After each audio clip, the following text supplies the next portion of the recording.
ચલો આપણે આગળ જોઈ લીધું તો કેટલા સુધી જોઈ તો સ્ટોરી ચાલી ગઈ હતી ફાસ્ટ ફિંગર ફર્સ્ટ ચાલી ગયું ને એનું ભાષાંતર પૂછવાનું તો આપણે પછી પૂછીએ એના પહેલા આપણે આ જોઈ લઈએ મેચ A with B હવે આમાં શું કરવાનું છે A અને B ને જોડવાનું રહેશે આપણો તો સૌથી પહેલા જોઈએ આ કયો શબ્દ આપેલો કોમ્પિટિશન હાથ ઉપર કરો બધા સમૂહમાં નહીં બોલવાનું કોમ્પિટિશન નું ગુજરાતી શું થાય બોલો સ્પર્ધા સ્પર્ધા કોમ્પિટિશન એટલે શું થાય ભાઈ સ્પર્ધા ચલો બીજું શું છે શબ્દ બોલો હેની સ્કોલરશિપ છાત્રવૃત્તિ છાત્રવૃત્તિ અથવા તો શિષ્યવૃત્તિ ત્રીજું આપેલું છે બોલો હેપી એક્સપર્ટ એક્સપર્ટ એટલે તજજ્ઞ ચોથો શબ્દ બોલો નિસર્ગ કોન્ટેસ્ટન્ટ Contest- સ્પર્ધકો સ્પર્ધકો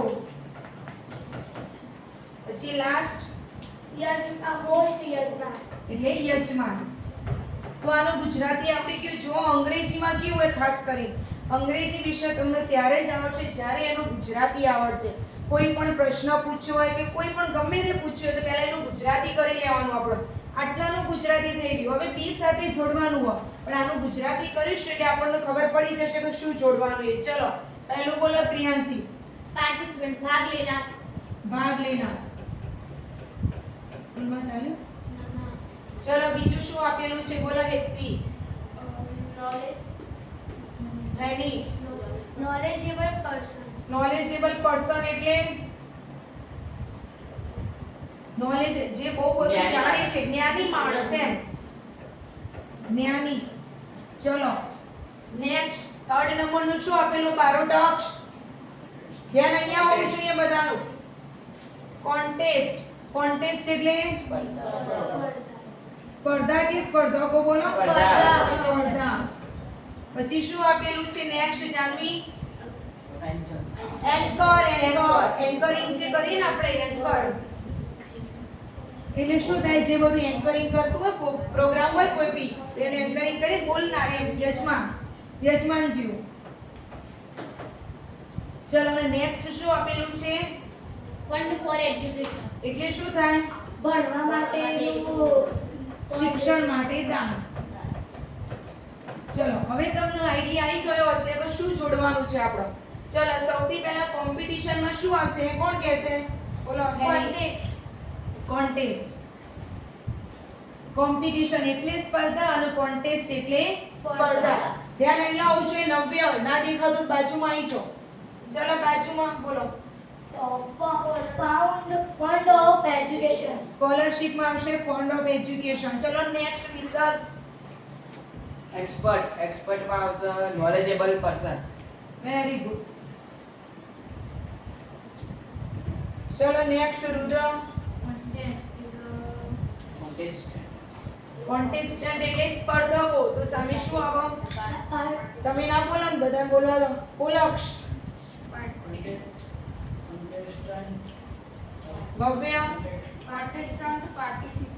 પાર્ટિસિપન્ટ થઈ ગયું એટલે ભાગ લેનાર નેક્સ્ટ છે લાસ્ટમાં હોસ્ટ બોલો જાનવી એન્કર આટલા સુધી ક્લિયર આપણે જે સ્ટોરી જોઈ હતી એના આધારે છે આ પ્લેના આધારે ચલો નેક્સ્ટ આપણે હવે પ્રશ્નોના જવાબ આપી દઈએ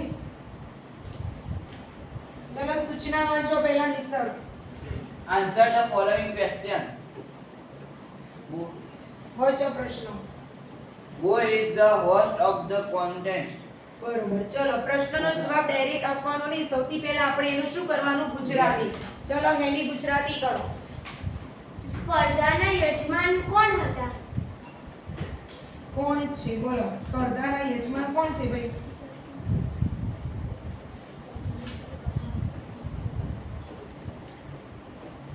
બોલો Priyanshi mister Parmar is the host of the contest બરોબર પહેલા લખવાનું આપણે જવાબ કઈ રીતે અહીંયા હોવું જોઈએ બધાનું તો આમ અંગ્રેજીમાં તમને પ્રશ્નનો જવાબ લખતા શીખવાડીએ ચલો તો who is the host of the contest contest એટલે સ્પર્ધા તો સ્પર્ધાના યજમાન કોણ છે તો સૌથી પહેલા શું લખવાનું કોણ છે તો તમને બધાને ખબર હો મિસ્ટર પરમાર તો મિસ્ટર પરમાર એટલે લખવાનું એન ઇંગ્લિશ ટીચર હતા ને એન ઇંગ્લિશ ટીચર.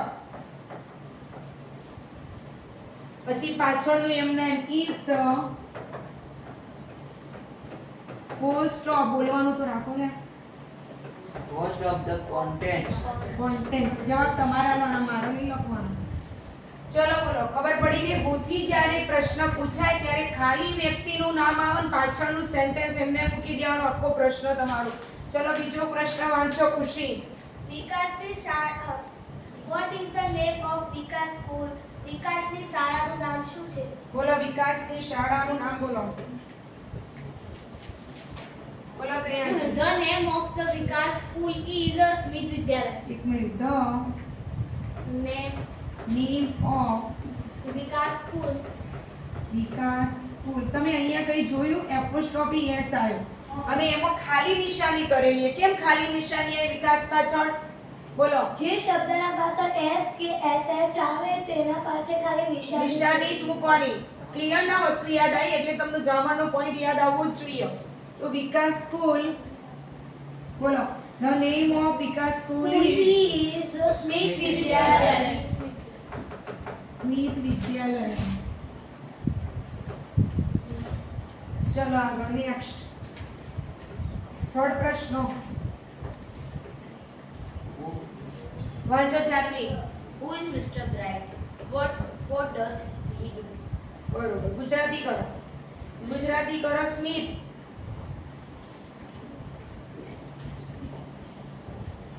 બોલો. મિસ્ટર બ્રાઇટ શું હતા? કોણ મિસ્ટર બ્રાઇટ કોણ કોણ હતા? છે? કોણ છે? હતા નહીં. કોણ છે અને તે શું કરતા હતા? હા, what does he do? તેનું કામ શું હતું? ચલો કોણ બોલશે આનો જવાબ? આખો જવાબ બોલા હે. Mister Parmar is mister Bright is laptop. એક મિનિટ. Mister Bright is laptop. Is laptop of. કોનું લેપટોપ હતા? Mister Parmar. Laptop of mister Parmar. Of નો મતલબ શું થાય? કોણ કહેશે ઓફ એટલે? બોલો. નો ની નુના. સરસ. નો ની નુના અને એપોસ્ટ્રોફી એસ નો પણ મતલબ એ થાય. તો mister Bright is laptop of mister Parmar. હવે ચલો વોટ ડઝ હી ડુ? તો હી School. એક મિનિટ. આપણે ગુજરાતીમાં પહેલો જવાબ લખીએ તો તે અંકોની નોંધ રાખે છે. ચલો રાખે છે નું ઇંગ્લિશ શું થાય? રાખવા માટે શું આપણે રાખે છે? તો મૂકું દે. keeps. He keeps scorer of contestant.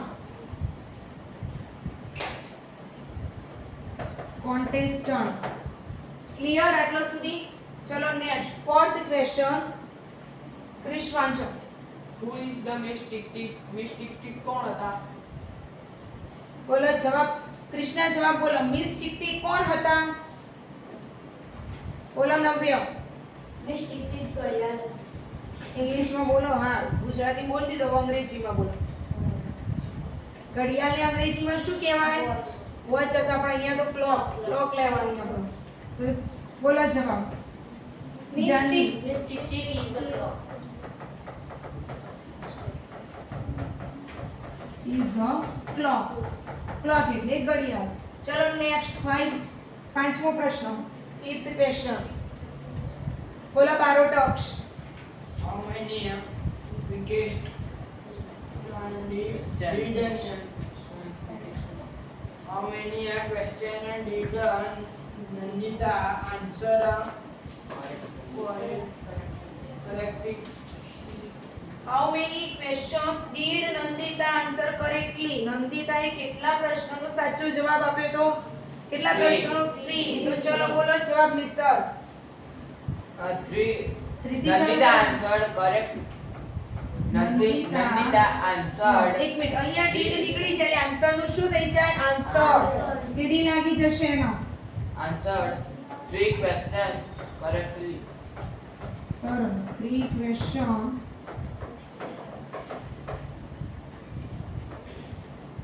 correctly. ચલો 5 પ્રશ્નના જવાબ ક્લિયર. હવે ચલો સૂચના વાંચો આગળનું next.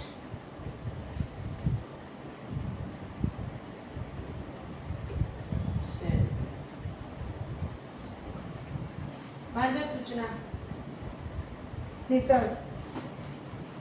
Say whether the following are true or false. Gujarati કરો. નીચેનાના સાચા છે કે ખોટા તે કહો. નીચે આપેલા સેન્ટેન્સ વાક્યો સાચા છે કે ખોટા એ લખવાના રહેશે આપણો. પહેલું વાંચો હેની. After આ લખાઈ ગયું તમાર બધા? સાફ કર દો. ચલો હેની વાંચો પહેલું. After 3 questions, a contestant will be free from mispicnic. Gujarati કરો એ સેન્ટેન્સ નું. પહેલા 3 પ્રશ્નો પૂરા થશે પછી સ્પર્ધકોને મિસ્પિકનિક હેરાન કરશે નહીં. સાચું. ટ્રુ. ટ્રુ કે ફોલ્સ?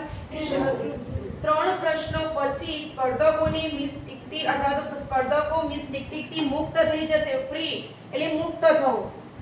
બોલો ટ્રુ કે ફોલ્સ? ટ્રુ. ટ્રુ.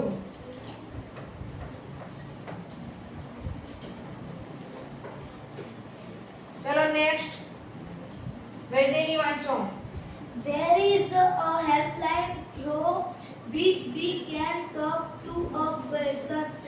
તો નીચે આપેલી હેલ્પલાઇન તમે અહીં હેલ્પલાઇન છે જે તમે અહીં એવી એક હેલ્પલાઇન છે જેના દ્વારા તમે કોઈ વ્યક્તિ જોડે વાત કરી શકો. તો ટ્રુ કે ફોલ્સ? ટ્રુ. નંદિતાએ વાત કરી હતી ને એને કાકી જોડે. ચલો નેક્સ્ટ ખુશી. The expert is an English teacher. બોલો. ઇંગ્લિશના ટીચર તજજ્ઞ છે. બોલો તજજ્ઞ હતા ઇંગ્લિશના teacher? True. False. Krishna Sharma હતા તજજ્ઞ તો. પ્રિન્સિપાલ. હા અને પ્રિન્સિપાલ તજજ્ઞમાં આવો. ચલો ચોથા નંબરનું સેન્ટેન્સ વાંચો બારોટોક્સ. Mr. Wright gives on 1 minute 1 minute time to the contest. contest. બોલો. Mr. Bright gives 1 minute time to the contestant. Mister Bright કોન્ટો કે ભાગ સ્પર્ધકોને 1 મિનિટનો સમય આપતા હતા. ટ્રુ કે ફોલ્સ? False. તો કેટલો આપતા હતા? લેપટોપ મિસ્ટર બ્રાઇટ લેપટોપ છે ને? મિસ પિકનિક આપતા હતા. હા તો 1 મિનિટનો ટાઈમ મિસ ટિક આપ્યો તો આ મિસ્ટર બ્રાઇટ કેટલો આપતા હતા? એમને આપે તો પહેલી વાર. હા એ તો જવાબ છે. તો શું આવો? ફોલ્સ. ચલો next Mirabai wrote the Gujarati poem જ્ઞાનમાં. ગુજરાતી મીરાબાઈએ ગુજરાતી કવિતા જ્ઞાનમાંથી લખી હતી. ગ્રામ માતા મીરાબાઈએ લખી હતી? ના. કોને લખી હતી? કલાકારે. તો અહીંયા આવશે ક્લિયર આટલા સુધી. ચલો નેક્સ્ટ પેજ.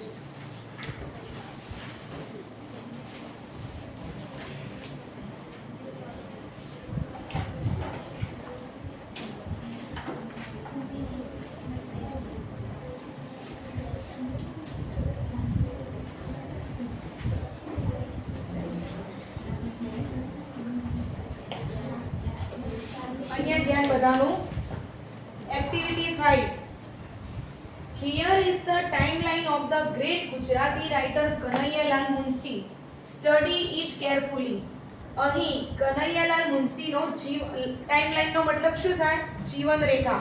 તેમની જીવન રેખા આપેલી છે કે એમને એમના જીવનકાળ દરમિયાન શું શું કરીએ. Study it carefully. ધ્યાનથી કાળજીપૂર્વક આનો અભ્યાસ કરો. સ્ટડી એટલે અભ્યાસ કરો. ચલો એક બાજુ અહીંયા એના યર્સ આપેલા છે અને એક બાજુ એના ઇવેન્ટ્સ આપેલા છે. ઇવેન્ટ્સ એટલે શું થાય? ઇવેન્ટ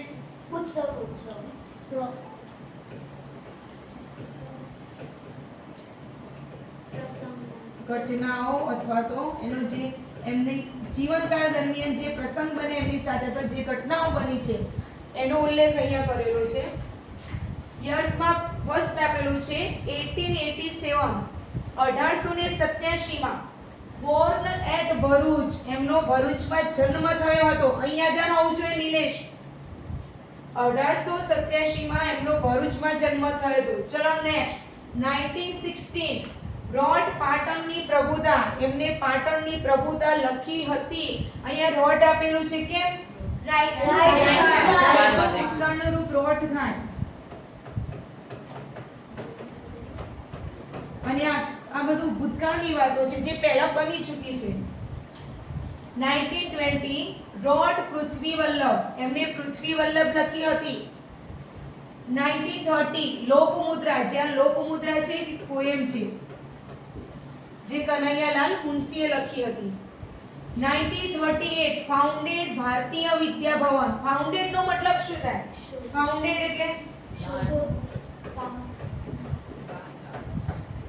ફાઉન્ડેડ એટલે શું થાય રુદ્ર? ના, સ્થાપના કરવી. સ્થાપના કરવી. હવે જેમ જેમ મોટા તેમ શબ્દો હાડ આવતા જ હોય ને થોડા થોડા.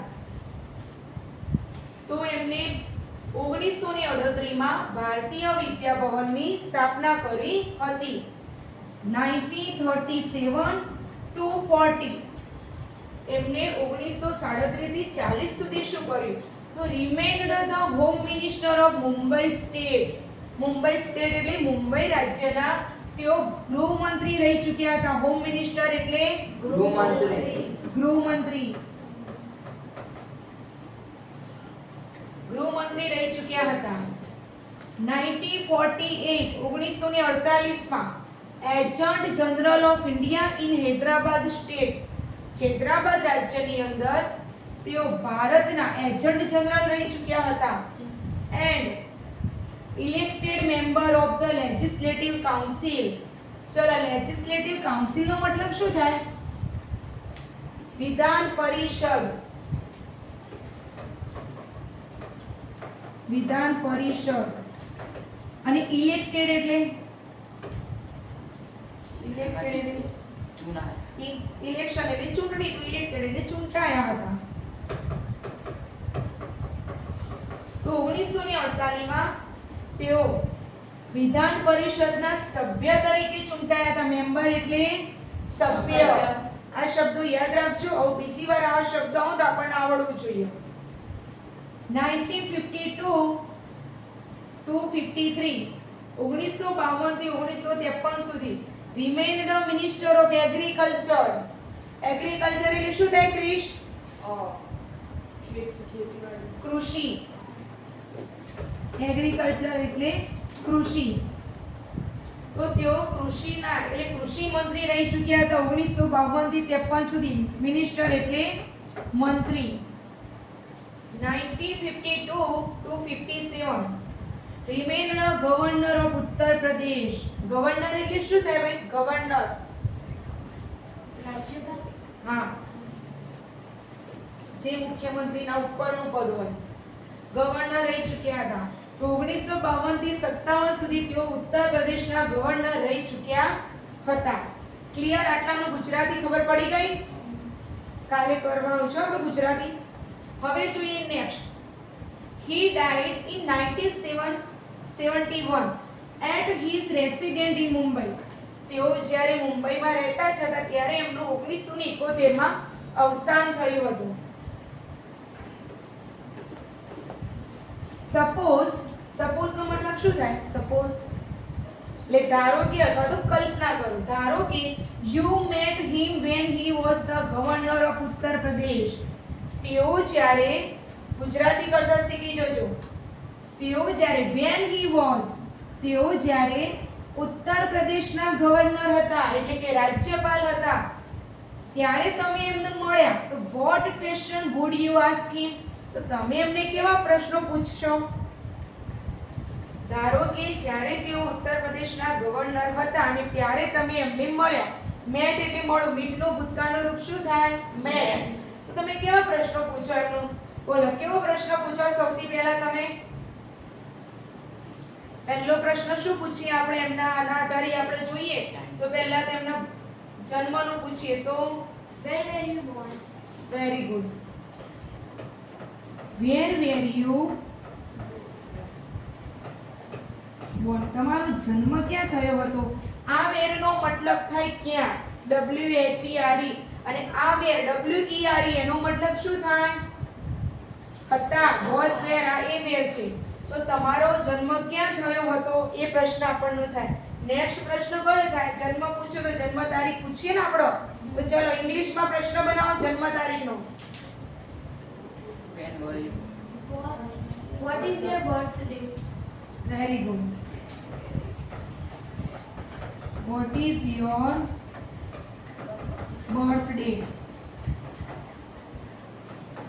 ચલો નેક્સ્ટ. બીજો પછી કયો પ્રશ્ન પૂછો? હવે 1920 માં એમને પૃથ્વી વલ્લભ લખી, આ લખ્યું, તે લખ્યું, એના આધારે આપણો પ્રશ્ન થાય. બોલો. Which books did you wrote?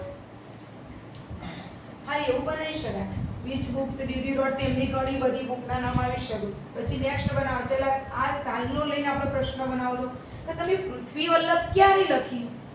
ઇંગ્લિશમાં બનાવો. when did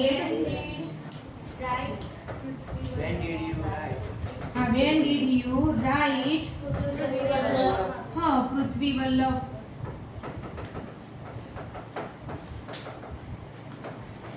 એવી રીતે બીજા બનાવી દો. ફાઉન્ડેડ ભારતીય વિદ્યાભવન ક્યારે સ્થાપના કરી, ક્યારે એમણે લોકમુદ્રા લખી. તો આવી રીતે ક્વેશ્ચન બનાવતા આવડશે તમને? 3 બનાવીને બતાવે મેં, બાકીના બધા તમારે બનાવીને આવવાના. પછી ઓગણે what is your father name? હા, એ પૂછાય. એ તમે આ જન્મનું પૂછ્યું હવે પૂછાય. પણ પછી થોડા પ્રશ્નો એવા લેજો ફાધર મધરના, એમના જન્મના અને બર્થ ડેટના લઈ લેજો. બીજા આના આધારે બનાવજો 2-3 પ્રશ્નો. વેનથી બનાવજો. કાલે ચોપડાની અંદર દરેક અહીંયા 6 આપેલા છે, દરેકે 8 પ્રશ્નો બનાવીને આવવાના ચોપડાની અંદર. હવે જો અહીંયા નેક્સ્ટ આપેલું છે prepare your fathers mothers timeline. Timeline એટલે જીવન રેખા. તમારા મમ્મી પપ્પાની જીવન રેખા લખવાની. એમાં write 5 sentence about him and her. એમના વિશે તમારે 5 સેન્ટેન્સ લખીને આવવાનું છે. તમારા મમ્મી પપ્પાનું જે જીવન દરમિયાન કર્યું હોય, કદાચ તમારી મમ્મીએ કોઈ એક્ઝામ આપ્યું તો આ ટાઈમે એમને એક્ઝામ આપી, કદાચ જે હોય ટાઈમ 1999 માં આપી હતી એક્ઝામ, તો પછી એનું રિઝલ્ટ 2000 માં આવ્યું, એટલે 1 વર્ષમાં જ આવે ને પછી ગવર્મેન્ટ. તો જે હોય તો આ ટાઈમે એમનું અહીંયા પોસ્ટિંગ, જે જોબ કરતા હોય તો, ના કરતા હોય તો વાંધો નહીં, તમારા પપ્પા વિશે લખી શકો તમે, બનાવી લાવજો ખાલી. અને એના નહીં બનાવો તો વાંધો નહીં, પરીક્ષામાં આ જરૂરી છે, આ શીખવાનું આપણે જરૂરી છે. બેઠું તો આવું પરીક્ષામાં ઇંગ્લિશના પેપરમાં કદી બેઠું આવતું નહીં, પણ બનાવેલું હોય એના આધારે આવતું હોય છે. તો આટલા સુધી રાખીએ. નેક્સ્ટ શું આવે છે એ આપણે પછી બનાવીશું. આટલા સુધી રાખીએ.